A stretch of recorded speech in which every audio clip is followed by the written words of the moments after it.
Welcome to the deep dive. Today, we're tackling something pretty central to where AI is heading. Right. It's all about getting these AI agents, which are getting smarter all the time, to actually work together and, work with all the tools and data they need. Exactly. Because for ages, linking different AI systems or connecting an AI to a specific tool has meant writing tons of custom code. Real complex stuff. Yeah, like messy glue code, just trying to patch things together. It's not scalable, not really. And as these systems get more complex, that old way just won't cut it. We need something more standardized. Which brings us nicely to today's topic. We're looking at two potential open standards aiming to solve this. Google's agent-to-agent protocol, A2A. And Anthropic's Model Context Protocol, or MCP. Right, and they're both about integration, but they come at it from, different angles. Yeah, A2A seems more focused on, how agents talk to each other, collaboration between them. Precisely. It's the horizontal communication piece, whereas MCP, you could say, is more focused vertically. Vertically, meaning? Meaning how a single agent connects down to its environment, the tools it needs, the data it has to access, standardizing that connection. Okay, got it. Horizontal for agent to agent, vertical for agent to environment. You've got it. And to really get a handle on this, we're going to be digging into a table that compares them side by side, feature by feature. Sounds like a plan. It lays out the terms, the features, the roles. Our mission today is basically to unpack that table for you, make sense of the jargon, and really clarify what A2A and MCP are each trying to do. Ready to jump in? Let's do it. So first up on the table, primary focus. Okay. For A2A, it says agent-to-agent communication and collaboration. Pretty straightforward, given the name. Yeah, it's right there. It's about enabling these potentially independent AI agents to coordinate, share work, act like a team. And the design really reflects that, focusing on secure chat, task management, things that mimic, real collaboration. Makes sense. Now, for MCP, the focus is listed as agent-to-tool data source connection and context management. So a clear difference right off the bat. Not agent-to-agent, but agent-to-things. Right. It's about how one agent gets the information or triggers the action it needs from the outside world, basically. Standardizing that interaction. Like defining the rules for how an AI uses, say, a specific API or database. Okay. This difference in focus naturally leads to the next point, integration type. Yeah. A2A is horizontal, interagent. Horizontal meaning across between peers. Like agents talking directly to each other on the same level. Exactly. Peer-to-peer communication. And MCP? MCP is vertical, inter-agent to environment. So connecting one agent down to the resources it needs. Extending its own capabilities downward, so to speak. Precisely. One's about the network conversation, the other's about an individual's reach. Okay, let's look at the core architecture. A2A uses a client-agent, remote-agent model. What's that dynamic like? It's basically a requester-responder model. One agent, the client, asks for something, initiates a task. The other agent, the remote, does the work. But it's not fixed, right? No, exactly. An agent could be a client in one interaction and a remote in the next. Wow. Very flexible, allows for that peer-to-peer feel we mentioned. Makes sense for collaboration. You might need to ask for help, then offer your own skills later. What about MCP's architecture? It's host, client, server.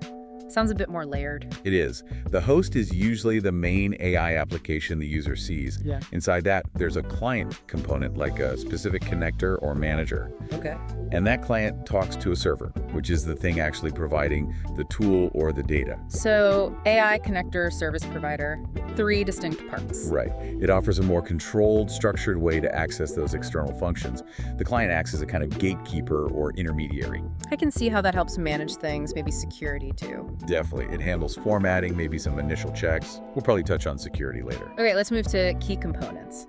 This is where we get into the nitty-gritty building blocks. A2A lists. Agent card, task, message, part, artifact. Let's start with agent card. Think of the agent card as like an agent's business card or online profile. It's how it advertises itself. So what it can do, how to talk to it? Exactly. Its name, skills, the endpoint for communication. Usually found at a standard web location like .wellknownagent.json. It's key for discovery, finding other agents to work with. The foundation for that horizontal chat. Okay, next is task. The task is the core unit of work. It's the actual request sent from a client agent to a remote agent. And importantly, it has a life cycle. Life cycle, like tracking its progress. Yeah, states like submitted, working, completed, failed. So both agents know what's happening with the request. It's not just fire and forget. Right, essential for managing collaboration. Then we have message and part. So within a task, the agents exchange messages. Each message has a role like user or agent and contains one or more parts. And the part is the actual content. Yes, that's the payload. It could be text, structured data like JSON, files, even audio or video. Each part has a type, like a MyE type, so the receiving agent knows what it is and how to handle it. Allows for really rich communication. Messages carry the conversation, parts are the different kinds of stuff being said. Makes sense. Last one for A2A is artifact. Artifacts are the outputs, the results generated by the remote agent while working on a task. Think generate a report, analyze data, a translated document. And they're immutable. Right, meaning they don't change once created. A task can produce multiple artifacts and they can even be streamed back as they're produced. Okay, so A2A's components really describe a system for agents finding each other, exchanging detailed requests with rich content, tracking progress, and getting verifiable results. Let's switch to MCP's components. Host, client, server, we've covered those. Then tool, resource, prompt, and also root sampling. What's a tool in MCP? A tool is basically an action or function the server offers. Sending an email, looking up a stock price, summarizing text, those are tools. So the verbs of the MCP world. Good way to put it, yeah. Each tool has a name, description, and crucially, an input schema, so the AI host knows how to call it correctly, usually via a method like toolskull. Okay. If tools are verbs, what are resources? Resources are the nouns, the data, or content the server provides access to. Could be a document's text, calendar entries, database records. Stuff the AI needs to read or know about. Exactly. Identified by URI, usually accessed via a method like resources read. So tools for doing, resources for knowing. Clear distinction. Then there's prompt. Prompts in MCP are predefined templates or scripts the server can provide. They might guide the AI's text generation or structure a complex request. Like reusable recipes the AI can use? Sort of, yeah. Retrieve them with something like prompts get, maybe fill in blanks using data from resources or tool results. Interesting. And the ones in parentheses, root sampling. Root is more about client-side file access permissions in some cases. Sampling is quite advanced. It's where the server can actually ask the host AI to generate text based on a prompt. Whoa, okay, so the server can prompt the main AI. That's different. It allows for some interesting collaborative generation possibilities, yeah. So MCP's components are really focused on giving that host AI standardized ways to use external functions and access specific data. Let's talk communication protocol. A2A uses JSON RPC 2.0 over HTTPS, SSE, push notifications. Seems like standard web tech. It is. JSON RPC is a lightweight way to make requests. Running it over HTTP or HTTPS makes it web-friendly. SSE server-sent events, that's for real-time updates from the server. Which is good for those long-running tasks we mentioned. Exactly. And push notifications mean an agent can get alerted even if it's not actively connected via SSE at that moment. Ensures updates aren't missed. Robust stuff for async work. Now, MCP uses JSON RPC 2.0 over Stedio, HTTPS, plus SSE. It adds Stedio. What's that? Stedio is standard input-output. It means MCP can also work locally between processes on the same machine, just using the basic OS pipes for communication. Ah, so it works for connecting to local tools as well as remote web services. Precisely. Adds flexibility depending on where the server component lives. Local utility, remote API MCP can handle both. Makes sense for that agent-to-environment focus. Okay, scope. A2A's is interaction and coordination between multiple agents. Reinforces that core idea. Yep, it's built for the multi-agent world, for systems where different AIs need to collaborate. And MCP scope. Individual agents' access to external info and capabilities, again, emphasizes the single agent extending its reach. That's the core difference, really. Yeah. A2A, the network. MCP, the nodes connections. This flows right into intended use cases. A2A is for multi-agent workflows, task delegation, cross-system collaboration. Like that hiring example, different agents handling screening, interviewing, etc. Yeah, complex processes broken down and shared. And for MCP. Data retrieval, tool invocation, context enrichment for agents. The example was an AI writing assistant needing calendar access to draft an email. Perfect MCP scenario. Fetching data using a tool, all to help that one agent do its job better. So A2A builds the collaborative team, MCP equips the individual players. Let's talk security focus. A2A emphasizes secure agent identity, authentication, authorization, encryption. Seems vital if agents are trusting each other. Absolutely critical. You need to know who you're talking to, what they're allowed to ask for or do, and ensure the conversation is private. especially with sensitive tasks or data. And MCP's focus: user consent, sandboxing, controlled tool resource access. More about protecting the user and the system from the external connection. Exactly. Since MCP often involves an AI acting on a user's behalf to access external things, user control is key. Sandboxing helps prevent the external tool from doing unexpected things, and access control limits what the AI can actually ask for or do via MCP. Two different security perspectives matching their different roles. How about modality support? What kinds of data can they handle? A2A lists, text, files, structured data, JSON, forms, audio, video. Wow, pretty broad. Yeah, A2A aims to be quite comprehensive, reflecting the varieties of information agents might need to share in complex collaborations. And MCP: primarily text, files, binary via blob, structured data. A bit more focused. Seems so, initially at least, covering the common basis for tool and data interaction. The blob binary large object does allow for sending any kind of file, though. Okay, so still flexible, but maybe less explicitly focused on multimedia upfront compared to A2A. How about handling delays, asynchronicity? A2A has native support for long-running tasks. SSE, push. We talked about SSE. How do push notifications fit in?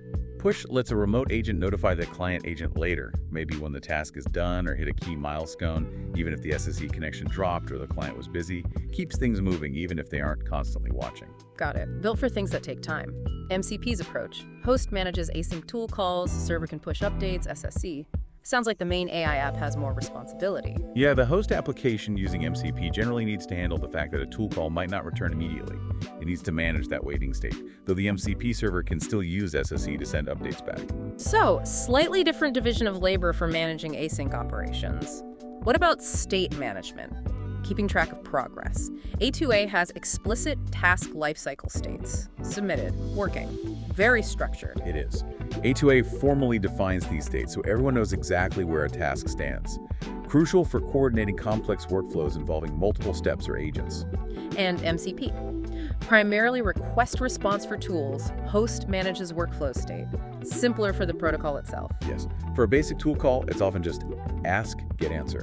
If you need to string multiple calls together or manage a complex sequence, that orchestration logic usually sits in the host application, not within the MCP protocol layer itself. Makes sense. MCP handles the individual connection. The host handles the overall plan. Okay. Discovery mechanism. How do things find each other? A2A uses agent card.wellknownagent.json, registries. We touched on the agent card, agent's public profile. Registries are like centralized directories or marketplaces where agents can list themselves and their skills, so others can search for an agent that meets their needs. So agents can announce themselves, and there are places to look them up. How does MCP handle discovery? It says protocol methods, tools list, resources list, etc. Right. Once a client is connected to an MCP server, it can directly ask the server what it offers using built-in protocol commands, like tools list to get the available tools or resources list for data. So discovery happens after connection in MCP, querying the specific server. Generally, yes. A2A helps find the right agent to talk to. MCP helps find out what a specific server can do once you're talking to it. Key difference there. Okay, summing up strengths. A2A's key strength: enabling complex, dynamic, multi-agent collaboration. Really hits its core purpose. Absolutely. It's designed from the ground up for that sophisticated teamwork between AIs. And MCP's key strength: standardizing tool data integration and context provision, making it easier for agents to use external stuff. Exactly. Tackling that integration headache, providing reliable access to tools and information to make individual agents more capable. Finally, the table mentions key limitation initial for A2A. Ecosystem maturity, higher level orchestration needed. What's that mean? It suggests that, well, the protocol is there, but the whole world of readily available A2A compatible agents and the sophisticated tools needed to manage really complex multi-agent workflows built on top of A2A is still developing. So the foundation is there, but the building isn't fully constructed yet. Kind of, yeah. It needs a richer ecosystem to truly shine. And for MCP, the limitation is less emphasis on inter-agent communication, initial off-gaps. Reinforces that it's not primarily about agents talking to each other, and maybe early versions needed more work on authentication. Precisely. Its focus is vertical, not horizontal. And like any new standard, Initial versions might have areas, perhaps around security or authorization, that evolve and get stronger over time. This whole comparison, feature by feature, really clarifies things. They're definitely solving different pieces of the puzzle. And crucially, as the source material highlights, they're seen as complementary, not competing. Right. You could totally imagine an agent using MCP to, say, fetch some data from a specific source. And then using A2A to share that finding with another agent or delegate the next step in a process. The source even had a diagram showing that kind of synergy, didn't it? Agents using MCP for tools APIs and A2A to coordinate amongst themselves. Yeah, it paints a picture of how these standards could work together in more sophisticated systems. Understanding both and their distinct roles from this table is really key if you want to grasp where integrated AI might be heading. Absolutely. So, as you, the listener, think about AI's future, these increasingly smart agents solving bigger problems keep these standardization efforts in mind. A2A and MCP aren't just technical details. They're potentially laying the groundwork for how AI will collaborate and interact on a massive scale. It raises some big questions, doesn't it? What happens when agents can seamlessly find each other, trust each other, share complex information, access any tool they need, all through standard protocols? It hints at this idea of an agent economy mentioned in the sources. It's a fascinating thought to end on. What does that economy look like? How does it change things? Definitely something to ponder. We really encourage you to explore the source materials further if this sparked your interest. Thanks for joining us on this deep dive.